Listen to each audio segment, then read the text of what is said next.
have to go in and try to manually pull them or help them out, so that way the blood continue to flow and the preservative can be added to the body. Before the vaccines came out, these mRNA vaccines, before that time, had you ever seen these kinds of clot structures that we are now finding, very frequently? No. I did notice an increase in blood clotting during the peak of the COVID stuff. However, after the vaccine rolled out, and I'm estimating and guessing on exactly when I started to, kind of put my finger on, hey, something's different. That would have been around May or June of last year, 2021. The first image I ever took was in late September. And it was because people weren't understanding what I'm talking about when I talk about blood clots. They're very abnormal. That white fibrous material is strange to me. It almost looks like a vessel itself. All right, we are continuing on the Alex Jones Show today, Monday, June 13th. I'm Mike Adams, the Health Ranger. Thank you for joining me today. We're going to be joined in just a minute by Richard Hirschman, the embalmer, who has been seeing these outrageous clots, and he, in fact, provided these clots to me, the clots that we have brought here today to the studio, and we showed you in the previous hour. If you missed that, you've got to go back and see those live microscopy photos of these clots, because these are not blood clots, folks. These are not blood clots. So you keep hearing the term blood clots, and that people are dying from blood clots, or that people are having symptoms from blood clots. These are not normal blood clots. These are tissues. It's some kind of structure that is growing or is being built inside the vessels, the blood vessels and the arteries, and this is not normal.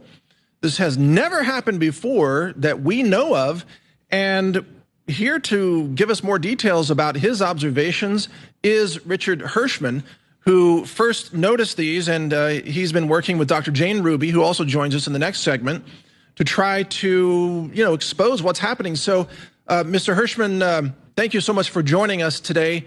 You are live on the broadcast now. How's your Monday so far? Seems crazy, Mike. It really does. Yeah, it is crazy. Well, thanks to you sending me these clot samples, all kinds of people are kind of freaking out about what's going on. So show us, I understand you have some other vials there as well.